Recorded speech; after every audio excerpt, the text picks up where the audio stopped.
Good afternoon to our colleagues from IOM, especially in the Americas. Good morning to you. And to our colleagues in Europe, Africa, and the Middle East who couldn't join us in the morning and they're joining us right now. My name is Ismail Al-Badani. I'm at the IOM SDL team, the Human Resource Department here in Geneva. We're delighted to continue with the new initiative IOM Learn on Air, broadcasting live in our SDL YouTube channel. This is a new learning initiative to promote continuous self-development using video learning, micro-learning to empower our colleagues with specific and important skills that help them achieve their objectives. In our first IOM Learn on Air session back in October, we covered a general skill related to learning and development. So how can learning and development be designed and delivered effectively? We asked question about what else colleagues wants to know more about, and a lot of the feedback came on trying to rotate and know a little bit more about IOM specific skills.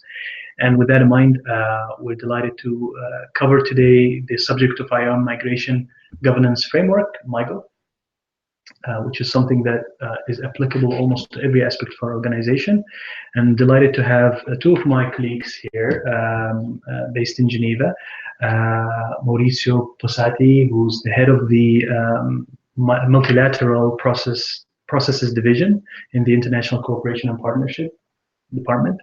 Maurizio comes with more than 20 years of experience within IOM, working in the field at the regional offices, more than 6 countries, I guess, and 3 continents. He was Chief of Mission of Albania, Turkey, France, Nepal, and was in the regional office of Nairobi as well, before moving to Geneva here in the headquarters. And with him is our colleague, Neha Sinha, the Migration Policy Associate, working with Maurizio in the MiGOF framework. So welcome to both of you to the session, and thank you for availing some time for staff development. Thanks a lot, Ismail, and hi everyone. I'm really happy to be together. Thank you. Just a couple of reminders before we start. This is going to be an interactive dialogue with our colleagues. We're going to ask some questions that we heard from around, and they will answer it, and then after that you will have a chance also to raise your questions. So during this session, we encourage you at any point, if you have any question, to raise it and ask it. We have the email that was sent yesterday in the reminder message, which is my email, ialbadani at iom.end. It's in the same message that's sent yesterday. So you can feel free just to send it to me, and I'll check it out here live on the phone and ask it to our colleagues here. There is also some polls we created at the top of the YouTube channel where you see an exclamation mark. Feel free to answer those because they will help us understand how did you perceive this session and what else we can bring to your attention in the future. So without further ado, I have some questions for you. The first one maybe is about, for our colleagues to understand in a non-technical way, what is MiGOF and why is it important to the work of IOM in the different parts of the world? Okay, well, it's not that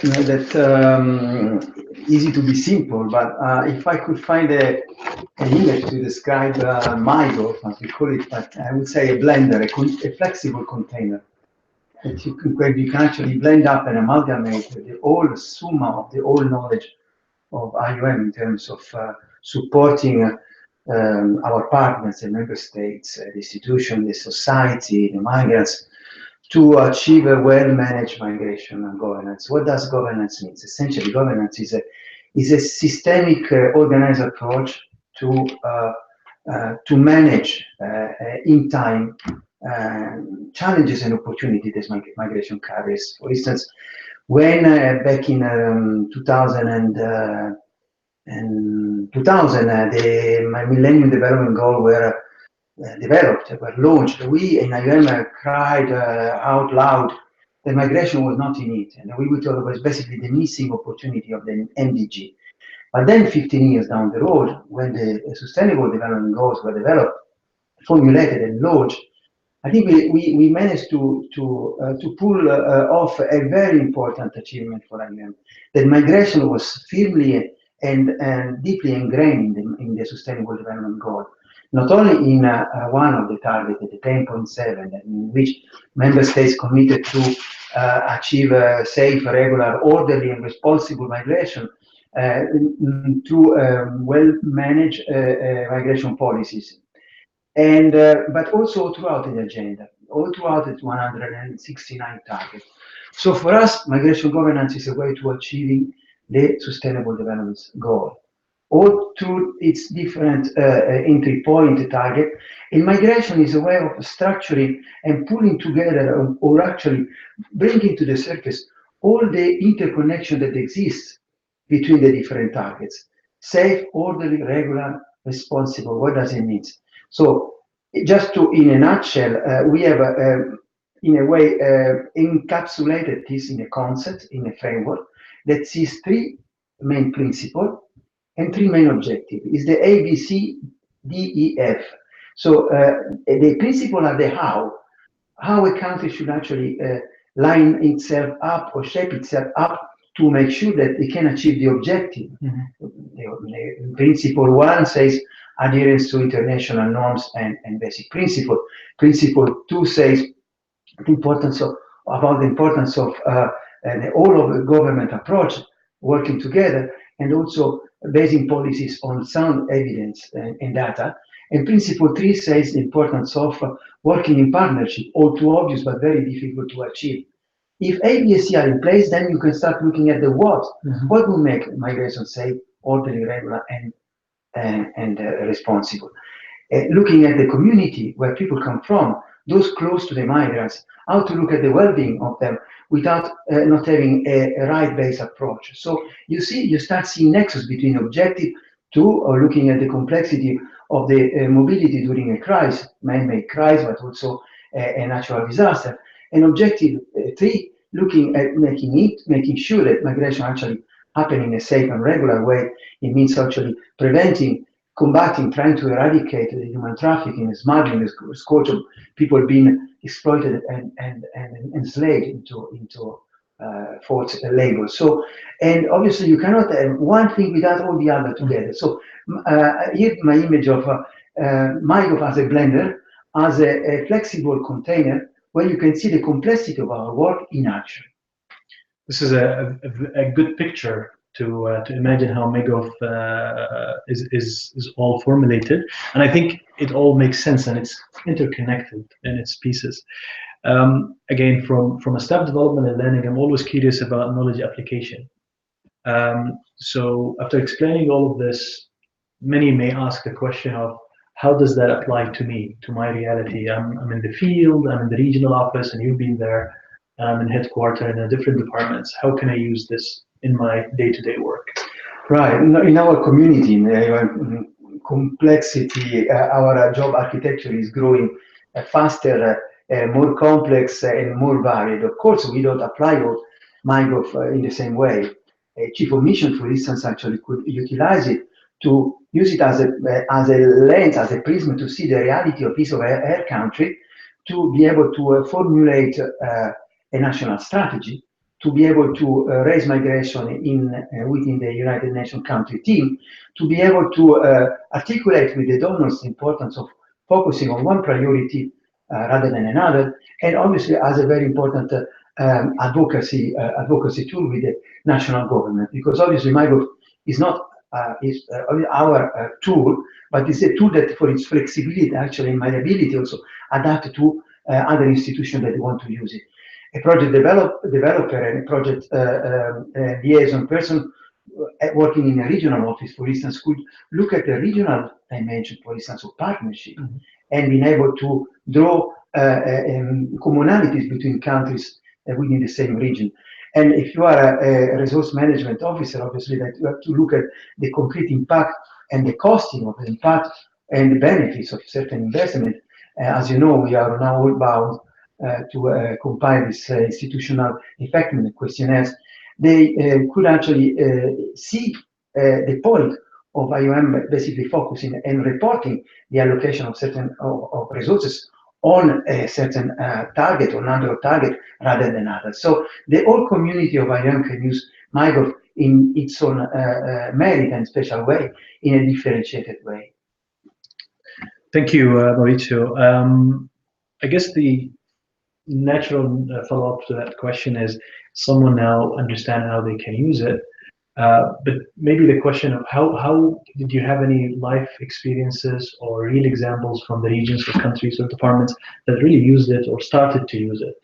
Yes, indeed, and it's really heartening to see that, you know, after a lot of preaching, now we went from preaching to practicing, and that it's actually clicking, and our colleagues, our teams actually see the usefulness of it. There have been interesting application in the development and formulation of regional strategies, like the one for the Pacific of country offices. And it occurred to me, colleagues in Armenia, but also in the Dominican Republic, since you're actually addressing the Western Hemispheres, and others have been toying and applying MiGOF, toying with MiGOF and applying MiGOF to the specific country context, and especially in the usefulness of setting baseline to see obviously where you want to head to, and to hit a target, you need to have very good baseline.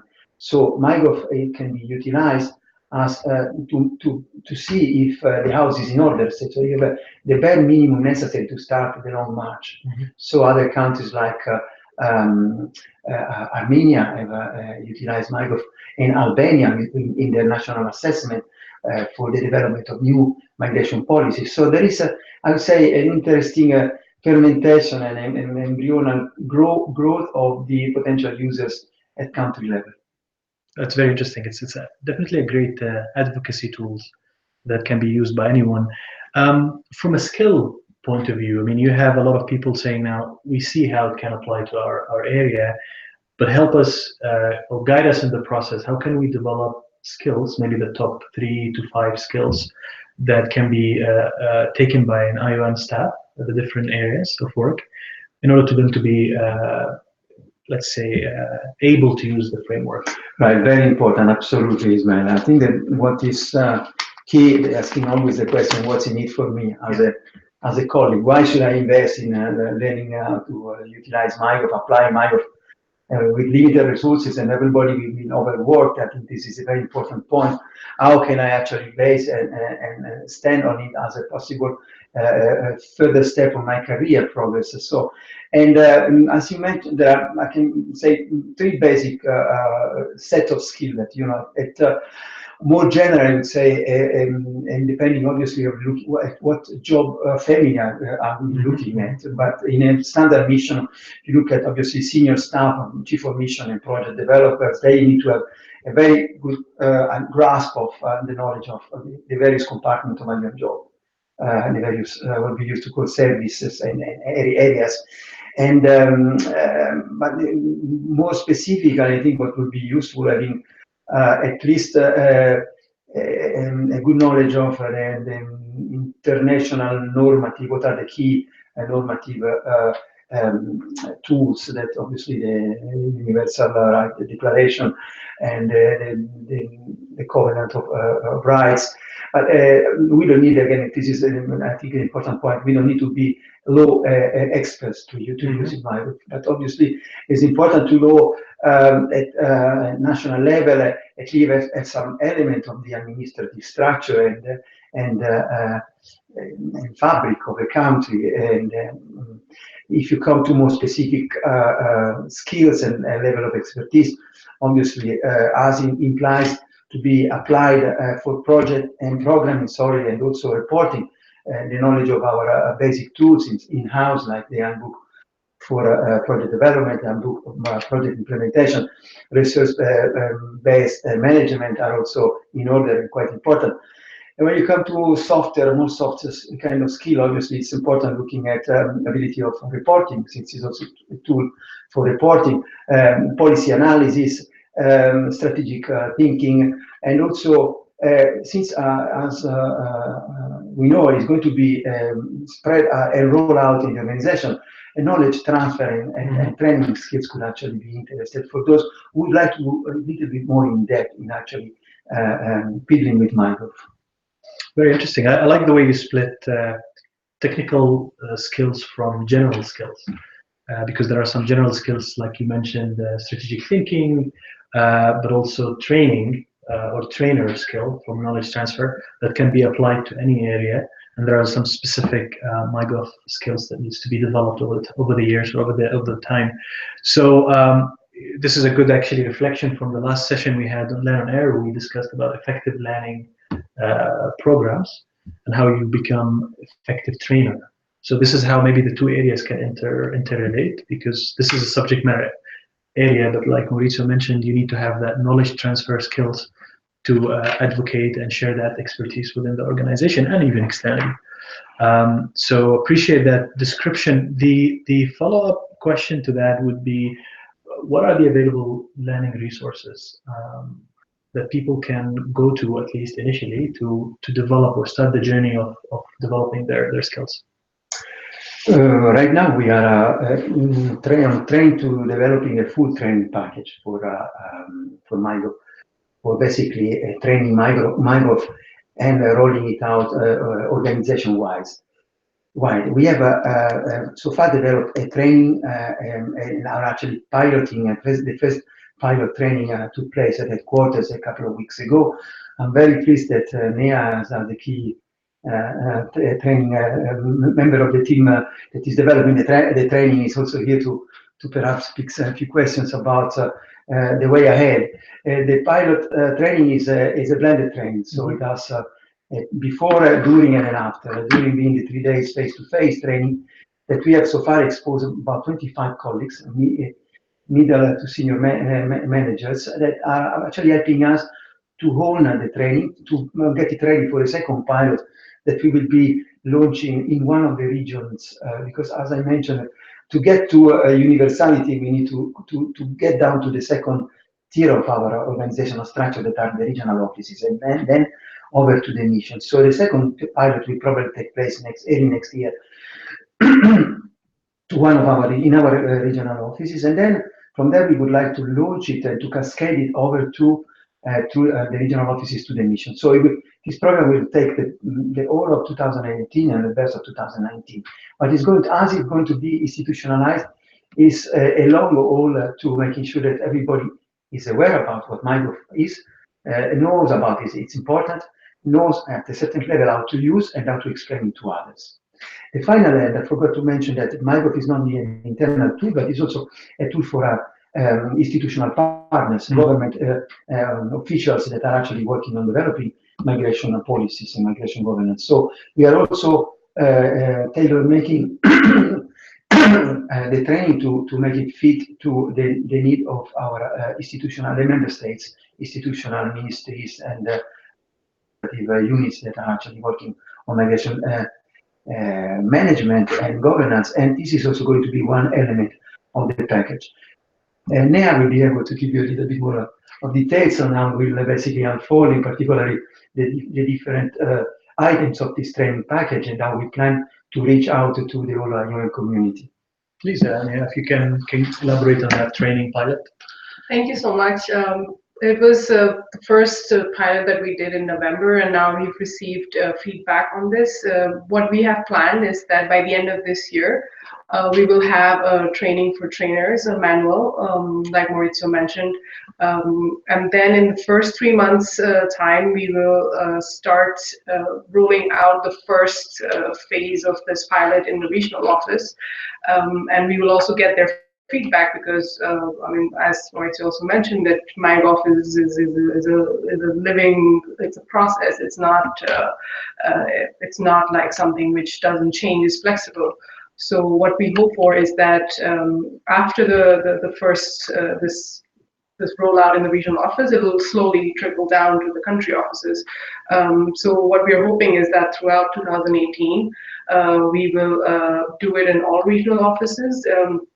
And then train the colleagues there in the regional offices to then take this further and slowly rolling it out into all country offices. So the long-term plan is that in the next few years, MiGOF training would become like a mandatory training for all staff members. And at least they should all have a basic understanding of how to use it, and how within their position, what is MiGOF's relevance for them. So this is our long-term plan for the coming years, for sure. Go ahead. And there are two other ingredients of this training basket. One, yeah, as I mentioned, we have a training for trainers. So who is going to be the ideal trainer on, and are we looking at a specific job for someone career-wise, or just a task to add on already very loaded workloads and work schedule?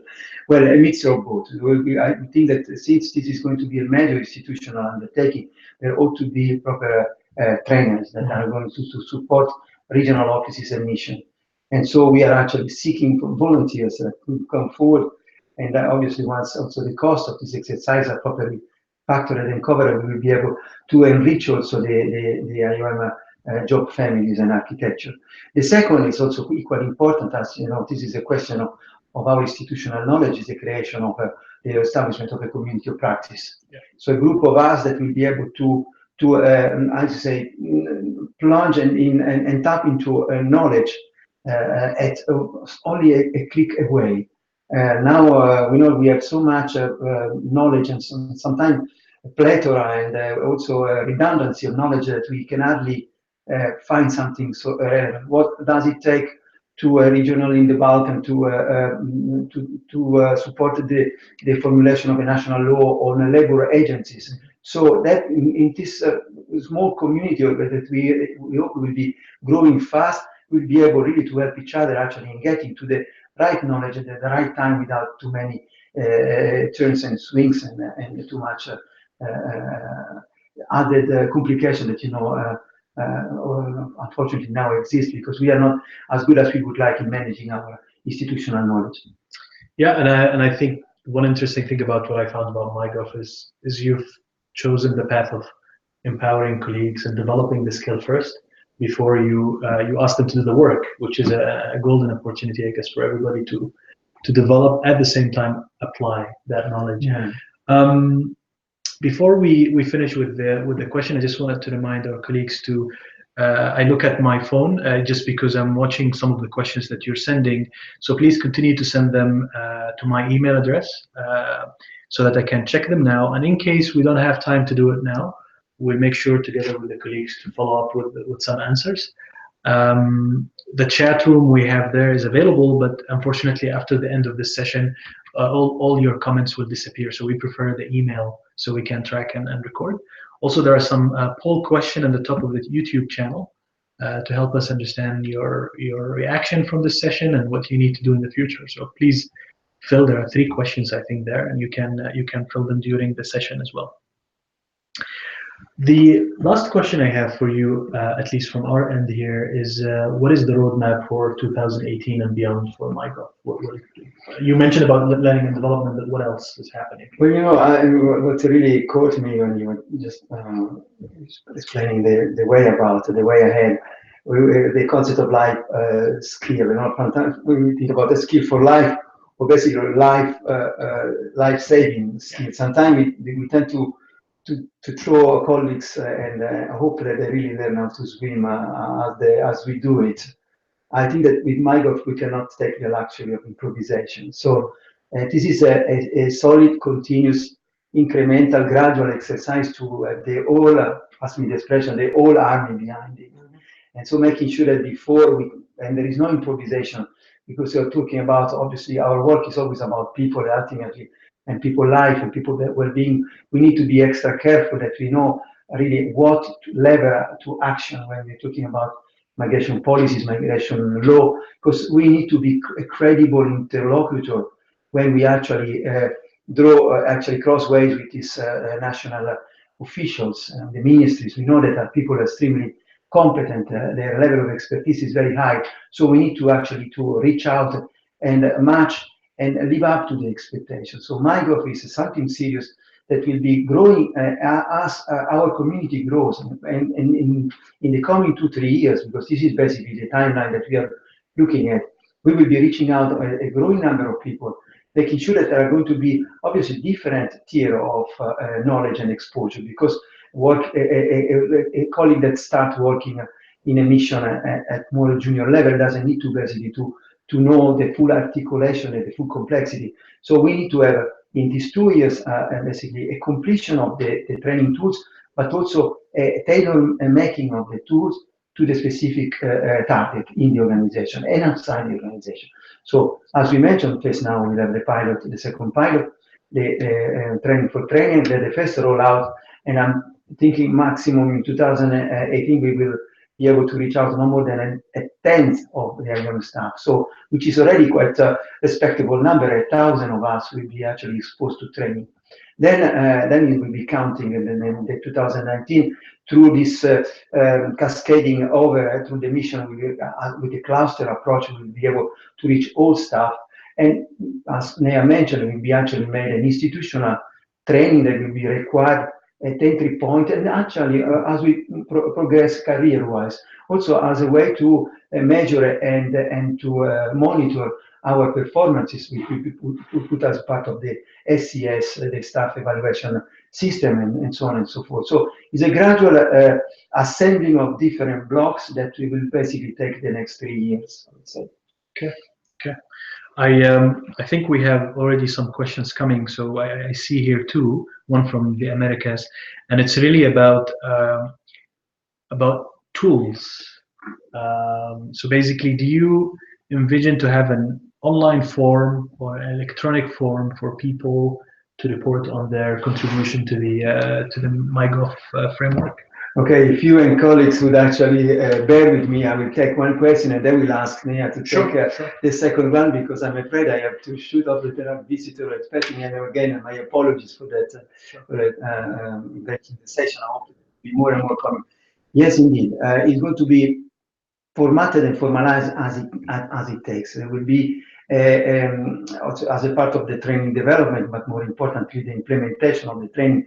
We will try to also utilize the current toolkit of monitoring tool that the organization has, including the resource-based management, Prima, and the staff evaluation system, so that we will try to make it without making it too rigid and stiff, but obviously making sure that sometimes when possible, colleagues will be as friendly as possible for the users, so that we will be able to lead them also to tutorials on how to first of all to expose themselves to take them to the ropes, but also how to grow in the utilization of MiGOF as colleagues change jobs and actually move along in their jobs.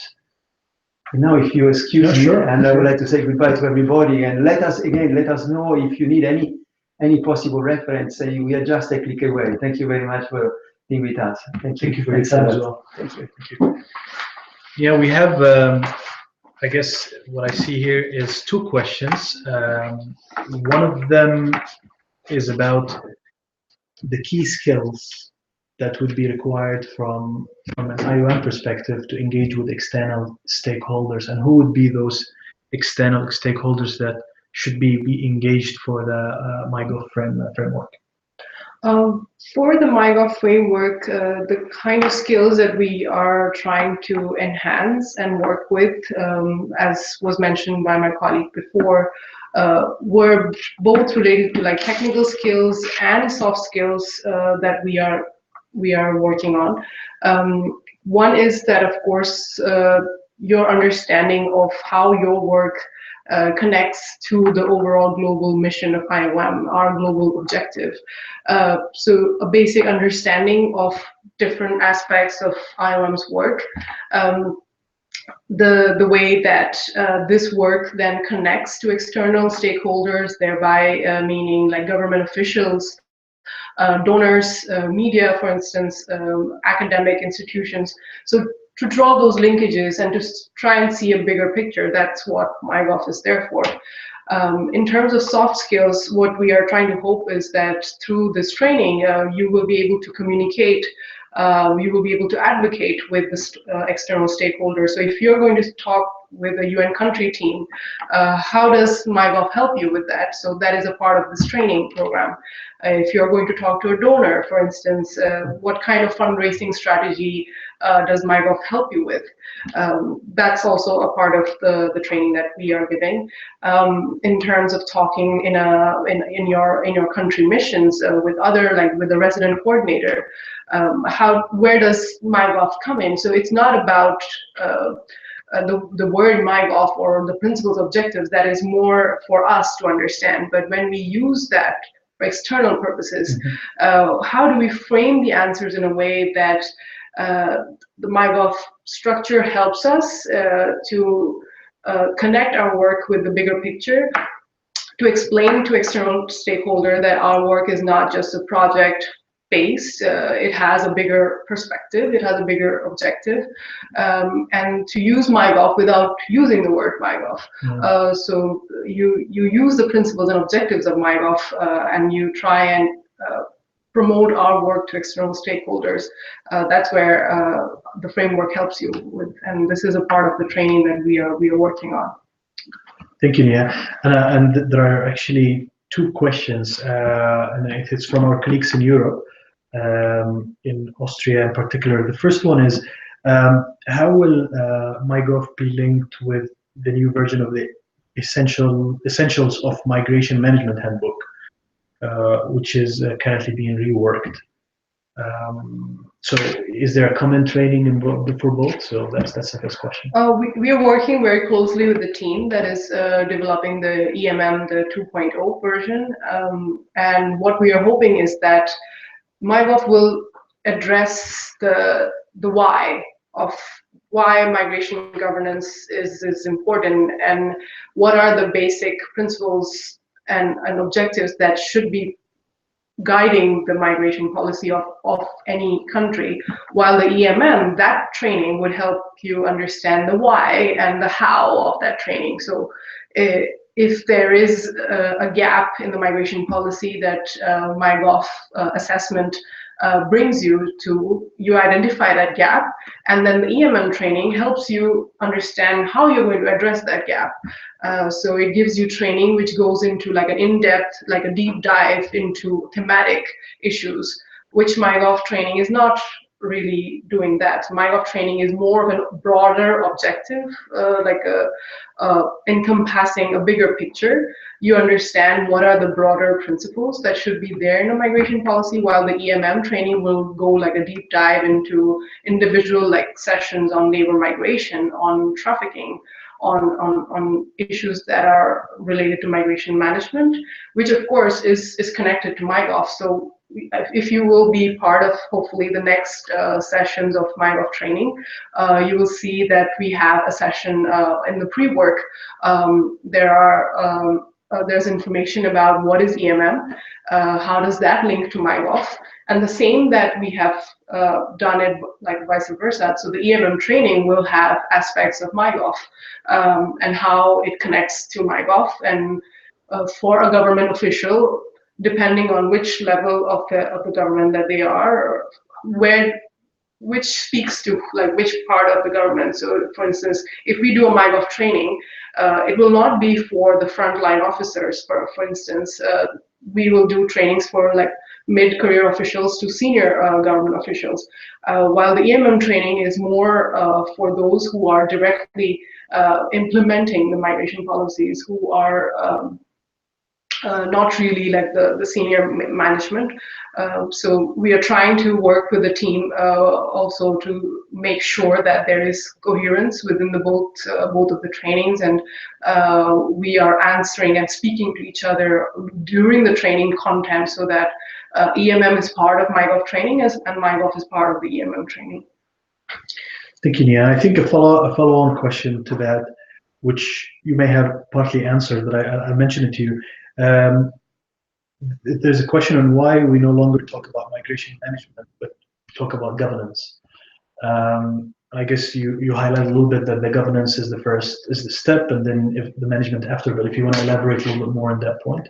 What we see is that through the MiGOF, we are trying to address all of the organization's work within it. So that includes migration management, that includes the work that we do in the operational and emergency scenario.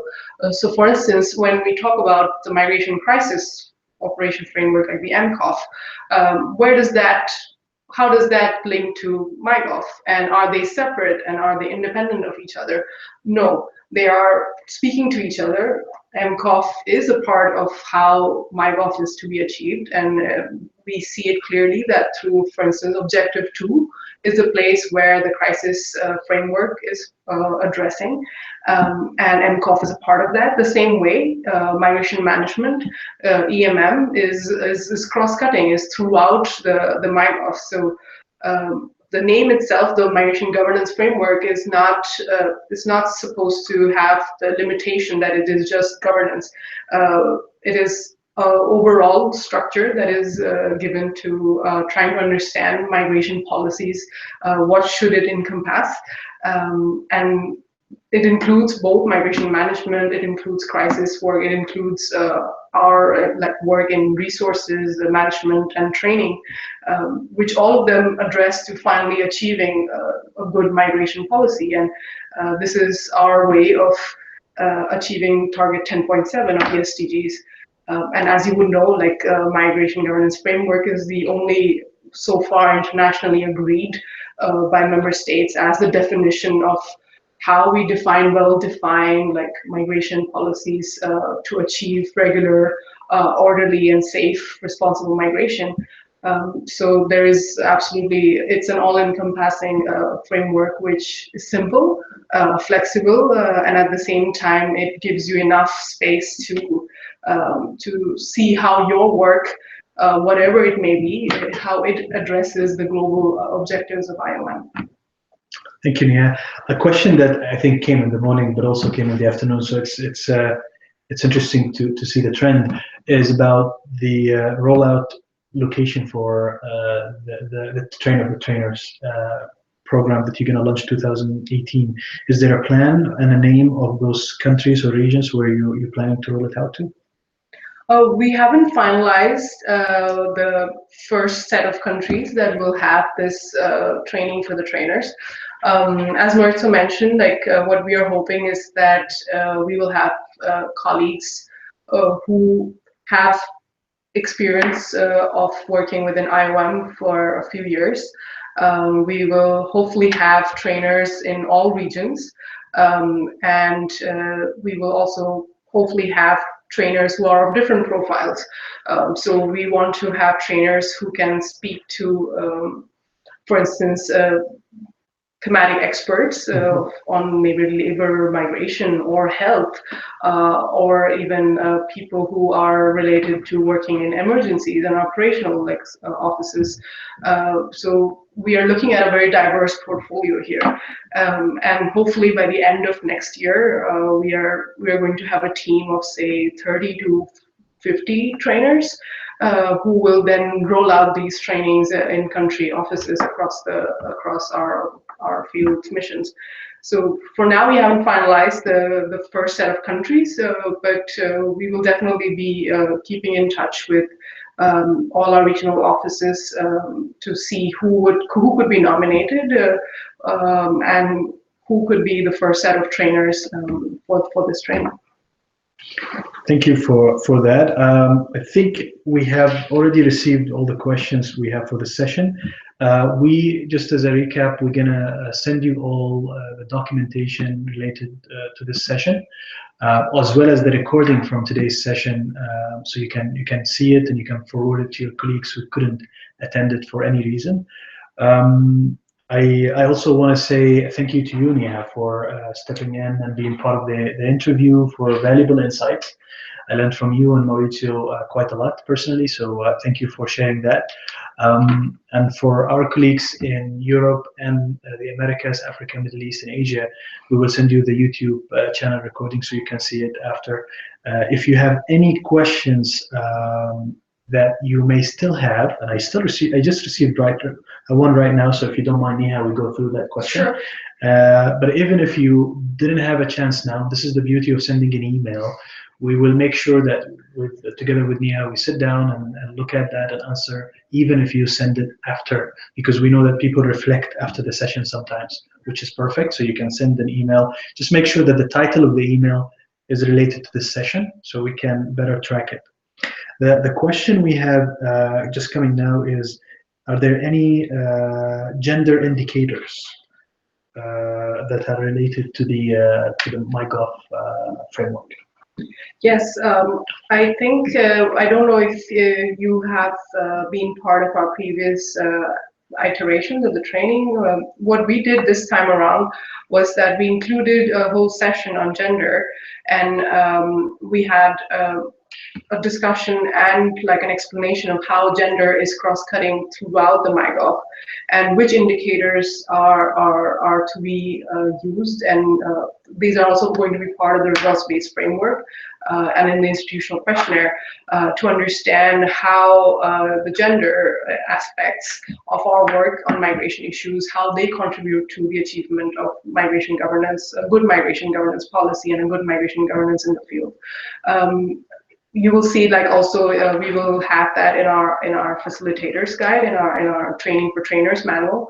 What we are looking for now is that once we roll this out in the regional and country offices, that we have thematic experts who will be the trainers, who, for instance, if it's the session on gender, we would hopefully look for colleagues who have worked in the field of gender before.